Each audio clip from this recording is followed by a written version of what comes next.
कैसे भाई?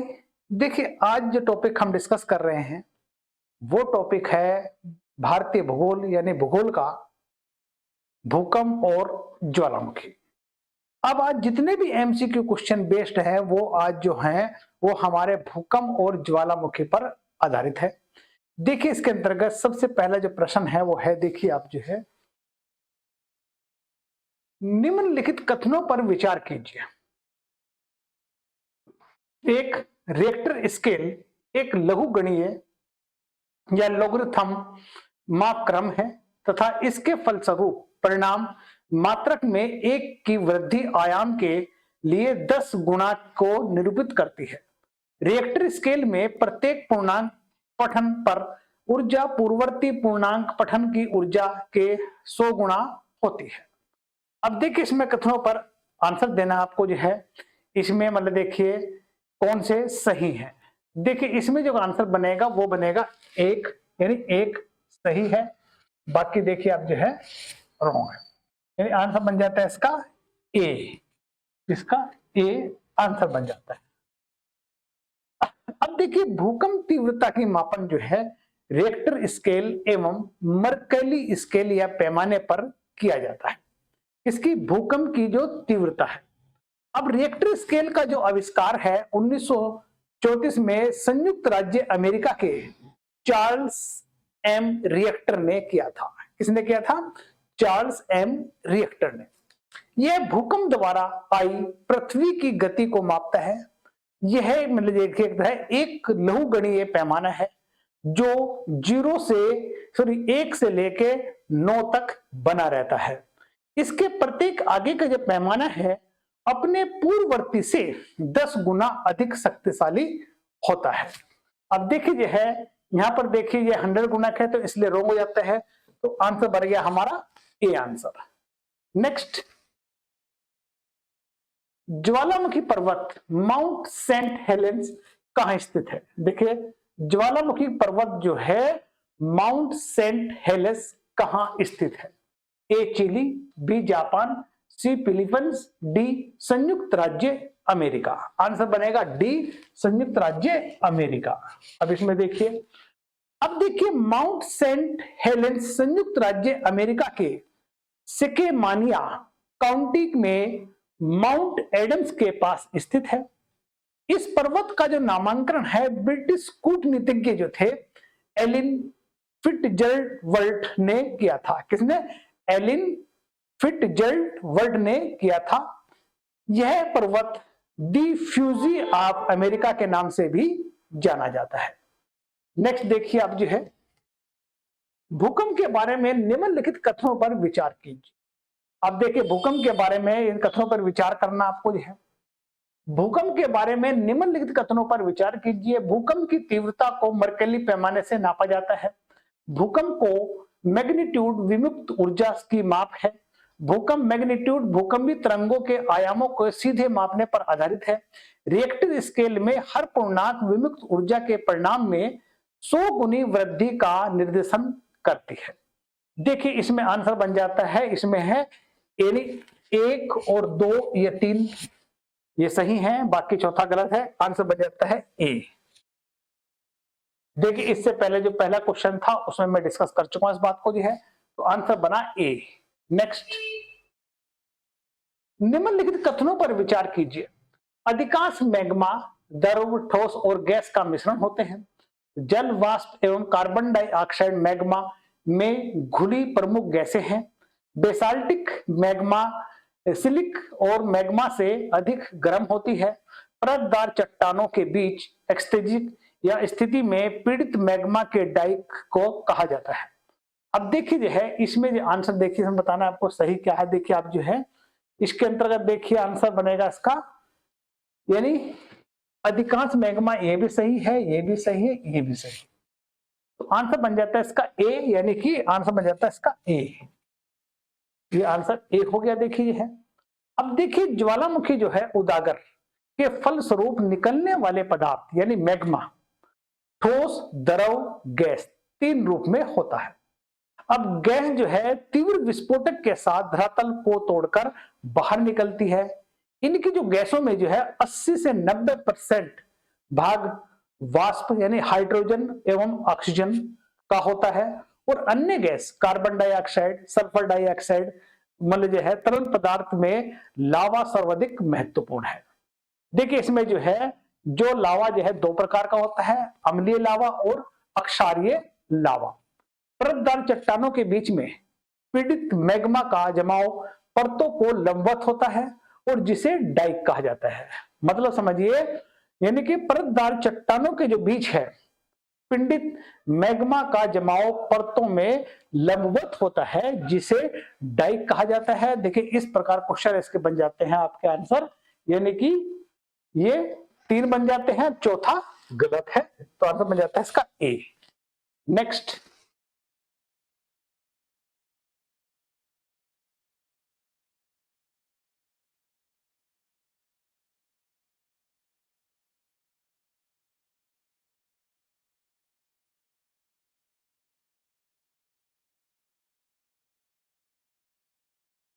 Next question देखिए आप जो है, निम्नलिखित में से कौन से क्रियाशील ज्वालामुखी है।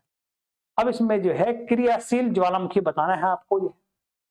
ए अकांगुआ, बी एटना, सी किलिमंजारो और 4 जो है वेसुवियस।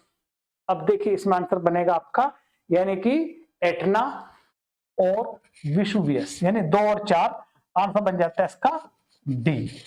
यानी यह एटना और वेसुवियस जो है ये क्रियाशील ज्वालामुखी है। देखिए किलिमंजारो तंजानिया में स्थित एक निष्क्रिय या मर्त ज्वालामुखी है।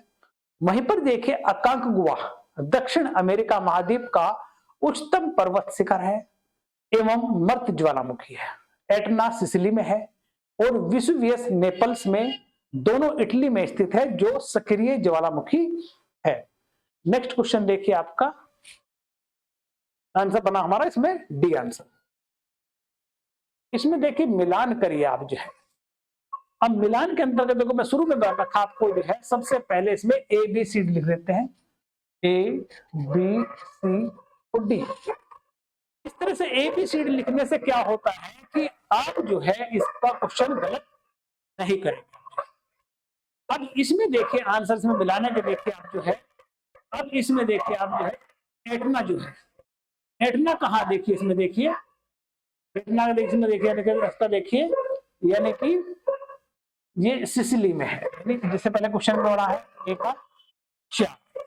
वेसुवियस, वेसुवियस देखिए ये हमारा है इटली में, ये भी ये बनता है 3। और उसके बाद इरेबस, इरेबस जो है वो है राष्ट्रदी, यानी ये बन जाता है सी का 1। उसके बाद कोटोपेक्सी, कोटोपेक्सी की है इक्वेडोर यानी कि 2। अब देखिए ये हमने मिलान कर लिया है। मिलान के अंतर्गत देखिए हमारा 4 3 1 2, इसमें देखो 4 3 1 2 आंसर बन जाता है इसका बी आंसर बन जाता है। नेक्स्ट क्वेश्चन देखिए आप जो है, अफ्रीका का सर्वोच्च पर्वत शिखर माउंट किलिमंजारो स्थित है। देखिए अफ्रीका का जो है सर्वोच्च पर्वत माउंट किलिमंजारो अवस्थित है। ए केनिया में, बी मलावी में, सी तंजानिया में, डी जाम्बिया में। अब देखिए इसमें जो है ये बनेगा तंजानिया यानी सी आंसर। अब देखिए मतलब जो है किलिमंजारो तंजानिया में स्थित एक निष्क्रिय ज्वालामुखी है, जो मैं पहले बताया आपको, और केनिया में जो है माउंट केनिया स्थित है, और किलिमंजारो अफ्रीका का सर्वोच्च पर्वत शिखर है। तो आंसर बना इसका सी। नेक्स्ट, संसार का सर्वाधिक सक्रिय ज्वालामुखी है। देखिए संसार का सर्वाधिक मतलब जो है सक्रिय ज्वालामुखी कोटोपेक्सी, फुजियामा, किलायू और वेसुवियस। आंसर बनेगा सी, इसका सी आंसर बन जाता है, यानी कि जो है ये बन जाता है किलायू। देखिए मतलब जो है अगर हम वर्तमान में संसार का सर्वाधिक सक्रिय ज्वालामुखी किलायू है, जो अफ्रीका के हवाई द्वीप में स्थित है। पिछले 25 वर्षों से या 25-30 वर्षों से भी अधिकांश वर्षों तक लगातार उद्भेदित अवस्था में है, जबकि कोटोपेक्सी इक्वेडर में एडिज पर्वत माला में स्थित सक्रिय ज्वालामुखी है। फ्यूजियामा जापान में अवस्थित सुषुप्त ज्वालामुखी का उदाहरण है। तो आंसर बन जाता है इसका सी। नेक्स्ट, रिंग ऑफ फायर से संबंधित है। देखिए रिंग ऑफ फायर से संबंधित है। ए भूकंप से, बी ज्वालामुखी से, सी प्रशांत महासागर, और 4 है जंगल की आग से। यानी कि जो है इसमें बताना आपको रिंग ऑफ फायर। इसमें देखिए आप जो है ये भूकंप से भी है, ज्वालामुखी से भी है और प्रशांत महासागर से भी है। जंगल में आग से नहीं है, तो आंसर बन जाता है हमारा ए।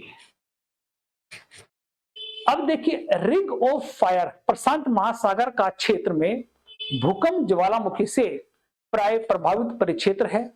विश्व के सर्वाधिक 68% ज्वालामुखी परिप्रशांत महासागरीय पेटी में पाए जाते हैं। देखिए इसमें आंसर बना आपका ए। नेक्स्ट, निम्नलिखित में से कौन सक्रिय ज्वालामुखी है? अब इसमें सक्रिय ज्वालामुखी बताना है आपको। देखिए आप जो है यानी कौन सक्रिय ज्वालामुखी है? ए अकागुआ, कोटोपेक्सी, एटना, फ्यूजियामा। अब देखिए इसमें जो है आंसर बनेगा इसका डी, यानी 2, 3 और 4, यानी आंसर बना इसका डी आंसर। ये जो है सक्रिय ज्वालामुखी है। कौन कौन से? कोटोपेक्सी, ठीक है ना ये, और उसके बाद देखिए फ्यूजियामा, एटना। नेक्स्ट क्वेश्चन, निम्नलिखित में से किसे भूमध्य सागर के रूप में प्रकाश स्तंभ कहा जाता है? यानी कि किसे भूमध्य सागर में मरकर है प्रकाश स्तंभ के रूप में कहा जाता है? ए एटना, बी पेली, सी स्ट्राम्बोली, डी विसुवियस। आंसर बनेगा इसका स्ट्राम्बोली। आंसर बन जाता है इसका सी। अब देखिए भूमध्य सागर क्षेत्र में सिसिली के उत्तर में लेपारी द्वीप पर स्थित स्ट्राम्बोली एक सक्रिय ज्वालामुखी है। कहां पर है? देखिए अब जो है इन भूमध्य सागर के में सिसिली के उत्तर में लेपारी द्वीप पर स्थित स्ट्राम्बोली एक सक्रिय ज्वालामुखी है। इससे जो है सदैव प्रज्वलित गैस और मैग्मा निकलती रहती है, जिसके फलस्वरूप आसपास का क्षेत्र प्रकाशमान रहता है। इसलिए इसे भूमध्य सागर का प्रकाश स्तंभ कहा जाता है। ठीक है, आंसर बना इसका सी। नेक्स्ट, मोना लाओ एक सक्रिय ज्वालामुखी है। मोना लाओ जो है एक सक्रिय ज्वालामुखी है। ए अलास्का का, हवाई का, इटली का और जापान का। अब देखिए बनेगा हमें हवाई। आंसर बना इसका बी। अब देखिए जो है मोना लाओ हवाई द्वीप के लगभग आधे भाग पर विस्तृत एक सक्रिय ज्वालामुखी है। इस द्वीप पर अमेरिका का प्रभाव है। परमाणु के आधार पर इसका पहला जो उजागर जो था 1843 ईस्वी में हुआ था, और हवाईयन भाषा में मोना लोआ का अर्थ होता है लॉन्ग माउंटेन, अर्थात लंबा पर्वत। आंसर बना इसका बी। नेक्स्ट, पृथ्वी के अंदर पिघले पदार्थ को क्या कहते हैं? देखिए पृथ्वी के अंदर पिघले पदार्थ को क्या कहते हैं? ए लावा, बेसाल्ट, ऑब्सीडियन। अब देखिए इसका आंसर बनेगा डी, उपरोक्त में से कोई नहीं। आंसर बना डी। अब देखिए इसमें जो है आपका जो है ज्वालामुखी उजागर के समय भूगर्भ में स्थित तरल पदार्थ को मैग्मा कहा जाता है। यानी कि समझिए जब ज्वालामुखी उजागर होती है तो उस समय भूगर्भ में स्थित तरल पदार्थ को मैग्मा कहते हैं, और जब मैग्मा धरातल पर निःसृत होता है उसे लावा की संज्ञा दी जाती है। यह बहुत गर्म होता है।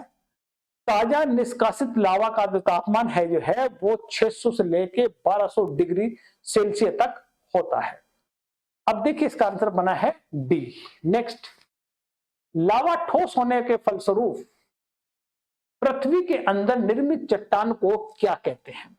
यानी कि देखिए लावा के जो है लावा के ठोस होने के फलस्वरूप पृथ्वी के अंदर निर्मित चट्टान को क्या कहते हैं? ए प्लूटोनिक चट्टान। आंसर बन जाता है ए। नेक्स्ट, जापान के किस शहर ने हाल ही में विध्वंसकारी सुनामी एवं नाभिकीय विकिरण का सामना किया था? यानी कि देखिए इसमें आंसर बनेगा, देखिए ये बनेगा फुकुशिमा, यानी सी आंसर बन जाता है इसका।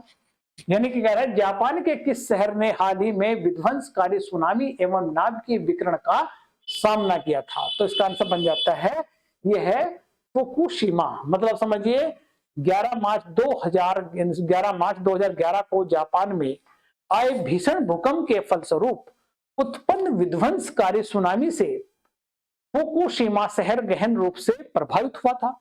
इस त्रासदी में वहां स्थित परमाणु विद्युत संयंत्र भी क्षतिग्रस्त हुए थे और जिससे वहां के नाभिकीय विकिरण भी उत्पन्न हो गया था। तो आंसर बना इसका सी। नेक्स्ट, सीस्मोमीटर मापता है। अब सीस्मोमीटर देखिए मापता है ए हृदय गति को, पेड़ों की ऊंचाई को, भूकंप को और उपरोक्त में से कोई नहीं। अब देखिए सीस्मोमीटर जो है यह बनता है भूकंप, यानी कि सी आंसर। नेक्स्ट, निम्नलिखित भाषाओं में सुनामी शब्द किस भाषा से संबंधित है? यानी सुनामी शब्द जो है किस भाषा से संबंधित है? ए अरबी, बी जापानी, सी हिब्रू, डी लैटिन।